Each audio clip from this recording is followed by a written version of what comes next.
কোরবানির ঈদ তো শেষ। আর এখন সবার বাসায় আছে প্রচুর পরিমাণে মাংস। গরু, খাসি যে যেটা কোরবানি দিয়েছেন সব মাংসই তো আছে।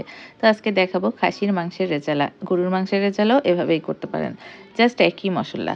তো প্রথমেই নিয়ে নিয়েছি খাসির মাংস পরিষ্কার করে ধুয়ে, এরপর নিয়ে নিয়েছি মসলা। এখানে আছে আদা বাটা, দারচিনি, এলাচ, তেজপাতা আর আছে লবণ, জিরার গুঁড়া, আমার শাশুড়ি মায়ের স্পেশাল মসলা।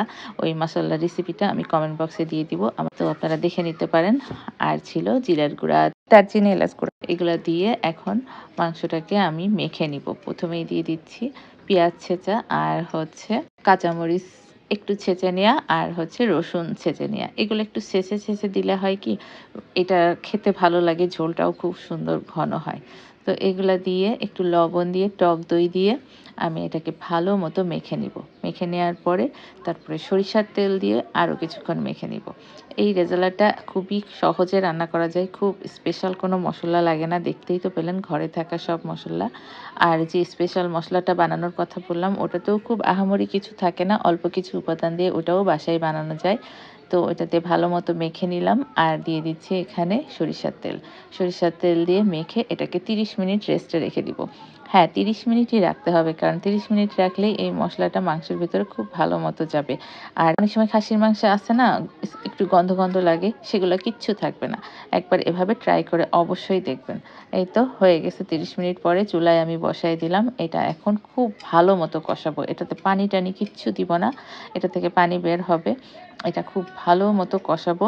নেড়ে চেড়ে কিছুক্ষণ পর পর নেড়ে দিব আর কষায় নিব।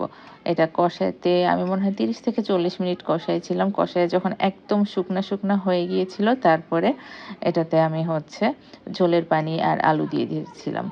আর খুব ভালো মতো কষানোর পর দেখেন এই কষাতে কষাতেই কিন্তু মাংস 50% কি তার বেশি সিদ্ধ হয়ে গিয়েছিল। তো এরপরে আমি সামান্য ছোট আলু ছিল, নতুন আলু যে ছোটগুলো আছে না, এগুলো দিয়েছিলাম। এটা আপনারা ইচ্ছা করলে দিতেও পারেন, নাও দিতে পারেন। তো আমি যেহেতু আলু পছন্দ করি আর এই ছোট ছোট আলুগুলো ছিল, তাই দেখতে ভালো লাগবে, খেতেও ভালো লাগবে, তাই দিয়েছিলাম। এটা একদমই অপশনাল। আর দেখেন মাংসগুলো দেখেই কিন্তু বোঝা যাচ্ছে এটা অলমোস্ট রান্না করা হয়ে গেছে। তারপরেও এটা এমন কষাইছি যে তেল উপরে উঠে আসছে আর কিছু দেখা যাচ্ছে না মাংস ছাড়া। আর কিছুক্ষণ পর পর অবশ্যই নাড়বেন, না হলে কিন্তু পোড়া লেগে যাবে। আর শেষে দিয়ে দিলাম দুধ। দুধ দিয়েছি ছোট কাপের 1 কাপ, মানে 250 ml মতো, আর 2 কাপ পানি। কারণ আমার ঝোল যতটুকু রাখবো আমি সেই পরিমাণে দিয়েছি। পানিটা একটু কম বেশি আপনাদের হতে পারে আপনাদের মাংস অনুপাতে। তো আমারটা এটুকু ছিল। এই দেখেন একদম মাখা মাখা পানি, ঝোল ঝোল হয়েছে। আর এই যে রান্না করার পরে গরম ভাতের সাথে এটা তো একদম অমৃত। খুব মজার একটা খাবার। তো ঘরে মাংস থাকতে থাকতে আপনারাও এভাবে বানিয়ে খেয়ে ফেলুন মজাদার এই খাবারটা। সবাই ভালো থাকবেন। আল্লাহ হাফেজ।